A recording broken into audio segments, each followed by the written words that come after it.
Since I think Easter, we have been looking at what is sometimes described as the upper room discourse, the last words Jesus, kind of as he's gathering his disciples around, where he knows he's about to go to the cross.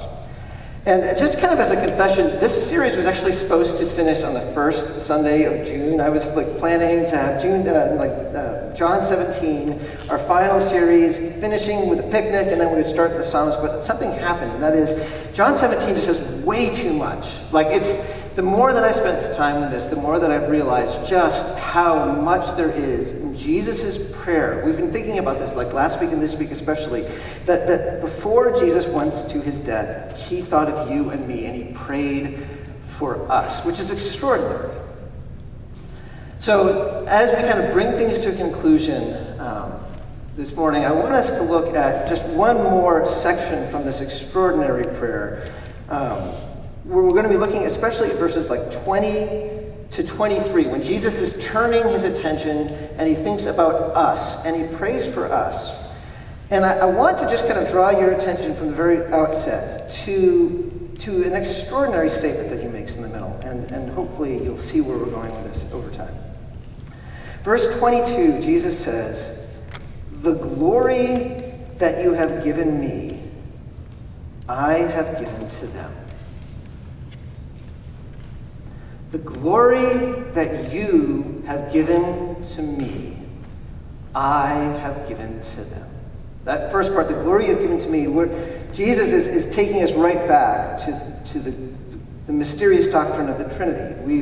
We talked about this a few weeks ago at the very beginning when Jesus was talking about the relationship he has with the Father for all eternity, where the Father and the Son love each other perfectly, and we're told that everything that the Son has, he shares with the Father. Everything the Father has, he shares with the Son. There is this perfect relationship of love, and part of that is that the Father shares his glory with the Son, which is why when Jesus is on earth, he can say, "If you look at me, you will see God, because I and the Father are one."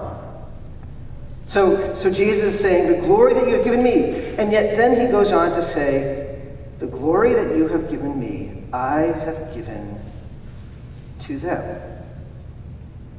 The them here is very clear. Verse 20, we're told that Jesus is praying for those who've come to believe because of the disciples' word. That's us. Jesus is saying, "The glory that I have from the Father, I have given now to the church." And by this, I believe he's saying, and now the way it works is that when people look at the church, in the same way that when you look at me, you see God, when you look at the church and the church is acting the way it's supposed to, if you look at the church, that is the way the world will come to see God. Because Jesus has given his church the glory of God. How has he done that? Well, he explains, I think, throughout this passage where he says, "I have given them my word. I have spoken truth. Sanctify them in the truth. Make them changed by the truth that I have given." We see also that Jesus has given his Spirit. The Holy Spirit has been given to the church to change us.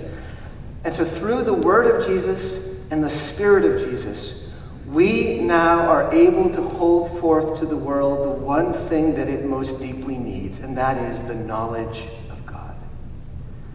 We have been given by Jesus the glory of God, so that through the church, the world will come to know. In fact, that is explicitly what Jesus says when he's talking about this, where he says at the end of verse 23, "So that the world may know that you sent me and loved them even as you loved me." Now, if we just allow that to settle into our minds and our hearts, we will begin to see that we have been given lives of extraordinary significance. We're in a time, I think it's fair to say, where people are struggling with a real lack of a sense of direction, of purpose, of agency, or the idea that we can somehow make any kind of difference in the world just seems so alien to us. I mean, how would we change things? Can we change things politically? It's just a tug of war back and forth with no change being made. Can we change things through our work? It feels like so much of the world is dominated by these mega corporations like Amazon and Google. And even if somehow we were to figure out how we could make a change, what change would be good? How can we move things in the right direction? We feel kind of aimless. There was a survey, University of Michigan, it's been doing it since like 1991, where one of the questions it asks teens, this is like 8th graders, 10th graders, and 12th graders, to answer questions about is, like, to what degree do you agree with the statement that I don't feel my life is useful? And for quite a while, it was kind of staying at the same place, but about a decade ago, it just shot up. It's practically doubled. Nearly 1 in 2 teenagers say, I don't think my life has any use. And it's expressing, I think, a mood that our culture feels. We just feel like we don't know what our purpose is, how to make a difference. And here Jesus says to us, the church, look at this. The glory that the Father has given to me, I have given to you. So that the world might come to know the true, triune God of love, the one that it needs, the reason it's broken and it's fractured is because it needs this. And you, church, are the one who bear forth the glory of God, that the world might know. In our lives, day in, day out, we get, there's so many little things, it's hard for us to keep track of what's going on, but I dare say at the very end, when Jesus returns and we are given kind of insight into what's happened, we will realize that there was one story that was central to everything in this world. And to our astonishment, we will realize we were at the very heart of it.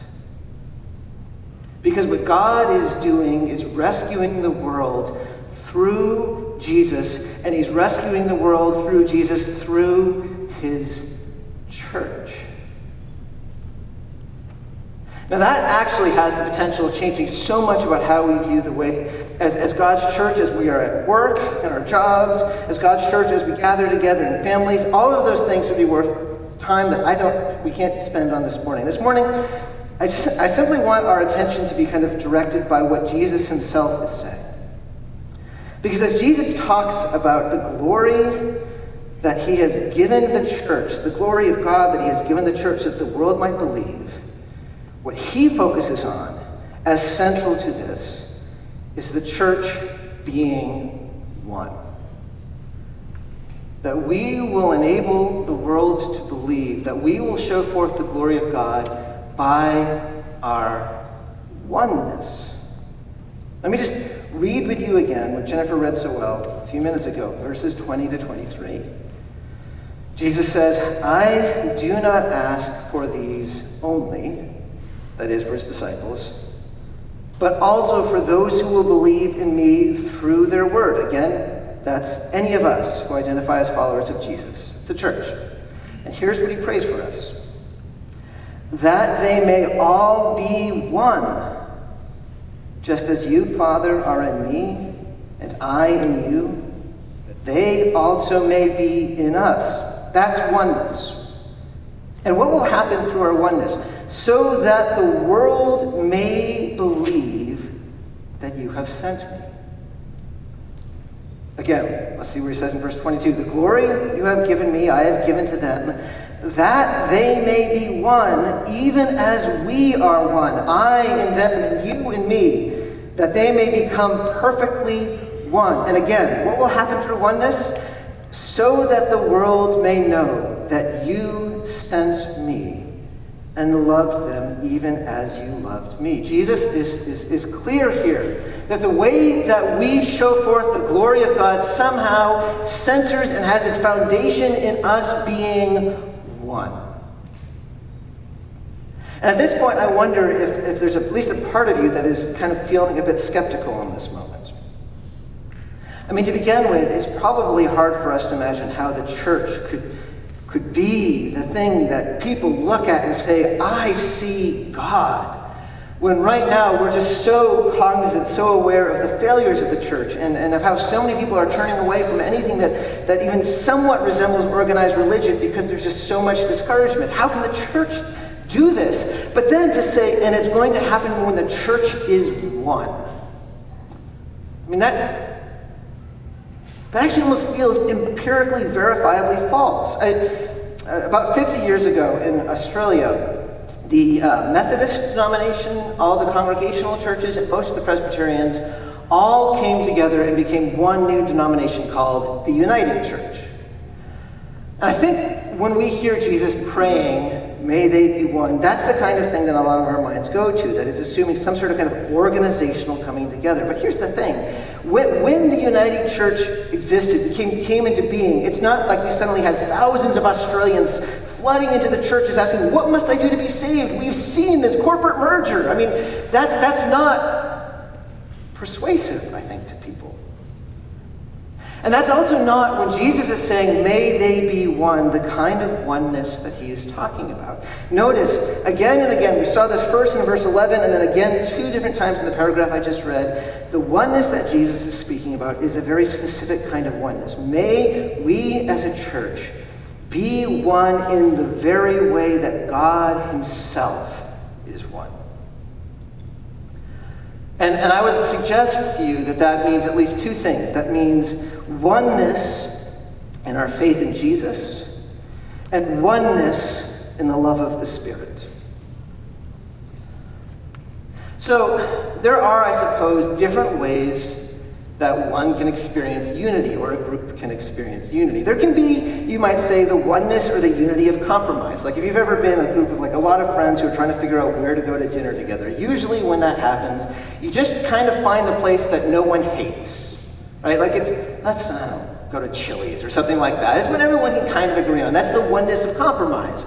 And sometimes I think churches try to experience that kind of unity by just saying, we're not going to talk about anything controversial. We'll keep things just inspirational and encouraging and just stay there. I suppose you could also say there's a different kind of oneness, maybe like a oneness of control. Like if you were to poll people in North Korea, all of them would say, all hail Kim Jong-un. But that's because they would go to jail if they did not. There is a oneness there, but it is a oneness of control. And I dare say some churches tragically seek that kind of unity by having very strong leadership that tries to stifle all kind of dissent. Neither of those are the kind of oneness that Jesus is talking about. The oneness that Jesus is speaking of here is closer to what we might call a oneness of conviction. So 40 years ago, when there was about 250,000 people protesting in Washington, D.C. for civil rights, and when it culminated in Martin Luther King Jr.'s famous I Have a Dream speech, the people there were one, and they weren't one just because, well, there's nothing else they had better to do, and this was the thing they kind of came up with together. They weren't there unified because someone had forced them to do it. They were there because there was this deep, deep conviction that they shared, that human dignity was to be shared by all colors, of all races. And it's that kind of deep conviction that is the oneness that Jesus is speaking of here. Notice, the church, as Jesus says in verse 20, are those who have come to believe in this certain truth that Jesus has spoken through his disciples. And what's more, the oneness that Jesus says that we are to experience is not simply just a oneness with each other, where we just kind of find some sort of mutual agreement and say that works for us.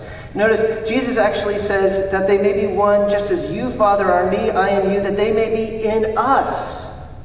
It is a oneness that comes not through our own kind of finding some sort of middle ground, but our finding Jesus. And the more that we are drawn to Jesus and find our connection to him and our faith in him, the more that we discover side by side, there are millions of people who are there with us, where we are one in one faith, one hope, one baptism, one God. We are one in a conviction because Jesus has shown us himself. That's the oneness that Jesus is talking about here. And when this oneness is on display, this unity of faith and conviction, the world will take notice.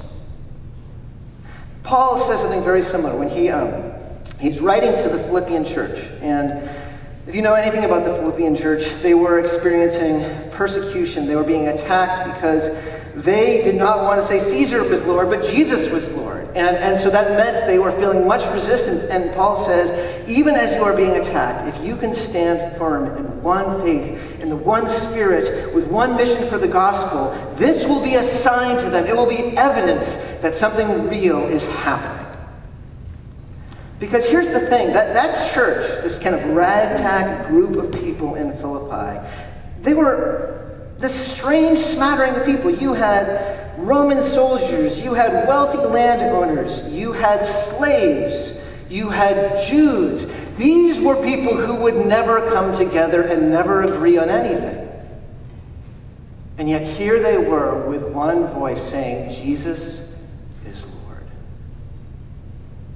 And even as people around were offended, they were also finding themselves saying, what is going on?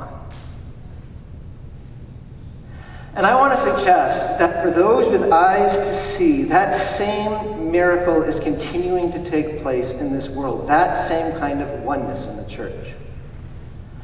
And you might say, wait a second, isn't the church just deeply divided? How can you say that? And yes, there are, without a doubt, deep divisions, differences of significance that are happening throughout Christianity, and it is tragic. And yet, if we understand really what's going on, we'll realize that even as important as those differences are, there is an even deeper and more surprising, extraordinary oneness that already exists. Let me try to illustrate this experientially. I've grown up in a church in the blue state of Massachusetts and then worshiped for a year at a church in the red state of Texas. I have been a youth pastor in a country town an hour outside of Sydney.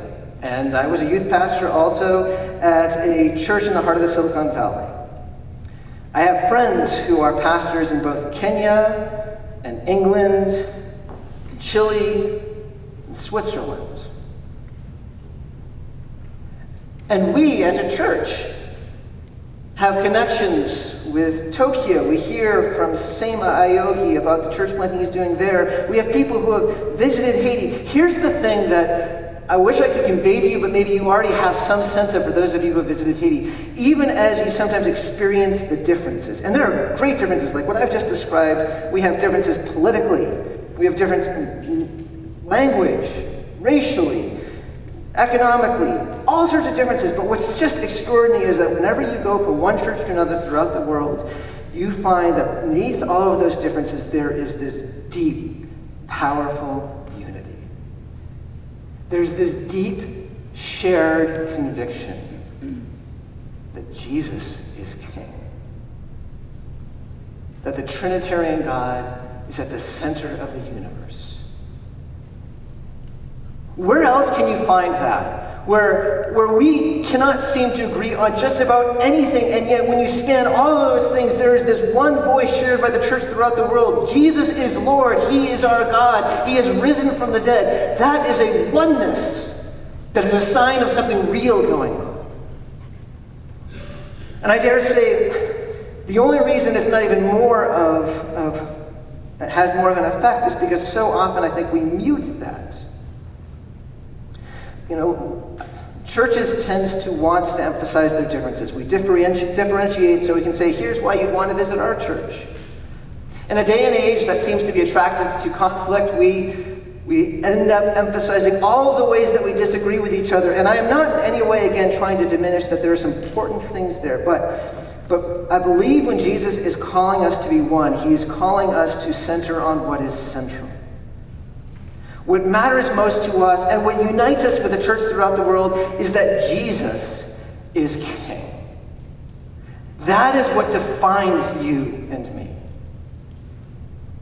Look, I'm very happily Presbyterian. I'm quite happy if you are wanting to talk through the greatness of the Presbyterian church government, I can bore you with that. Or I can speak about why I believe that Reformed theology is the right framework for understanding what Scripture teaches, for how we come to faith in Jesus. I can also speak why I believe that infant baptism is the biblical way of doing it. But in the end, when Jesus returns, I will not be singing praises to Presbyterianism.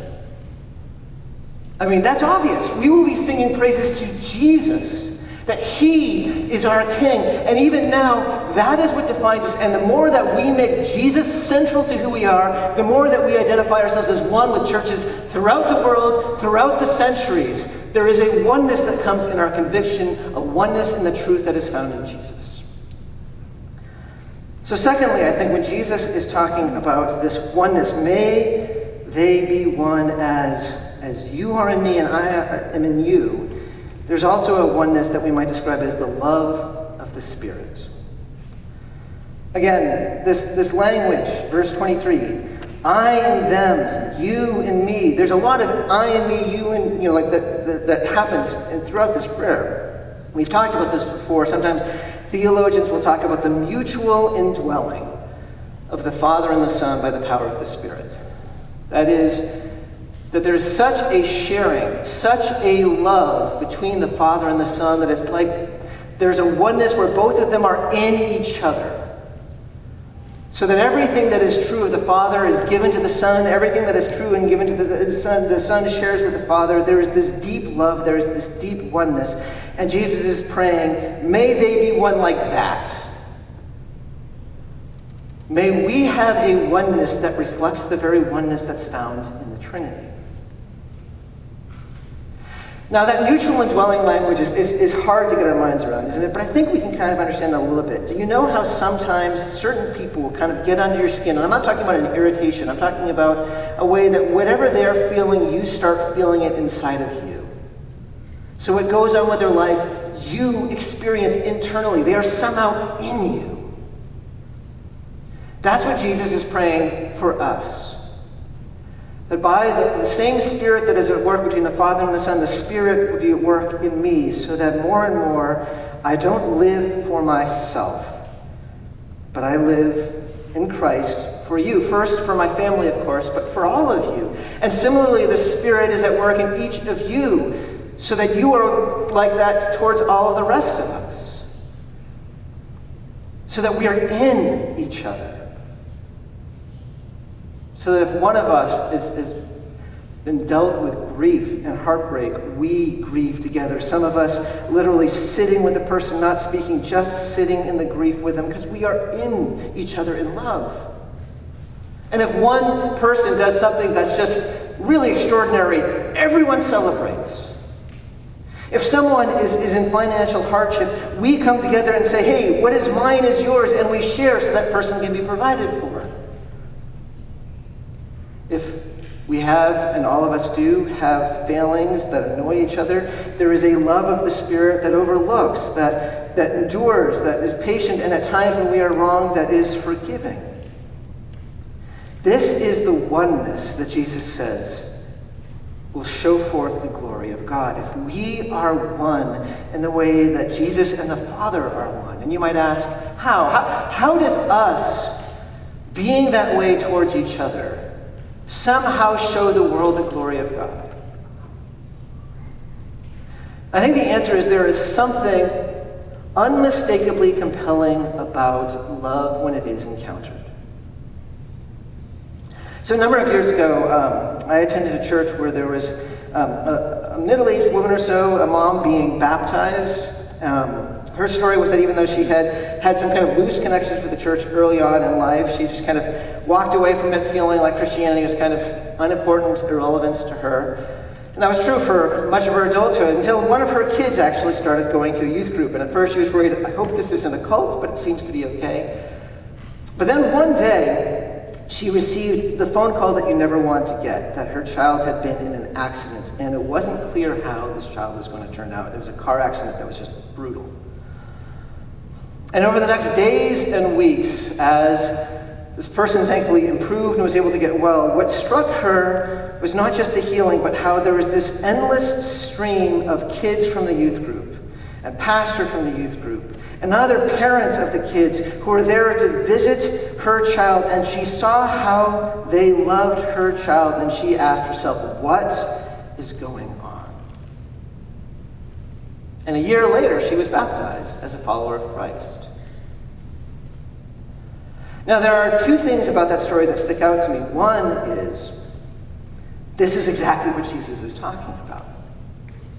That as we are one in the very way that God himself is one, it shows something to the world that is unmistakable. It is evidence of the reality of who God is and the love of God.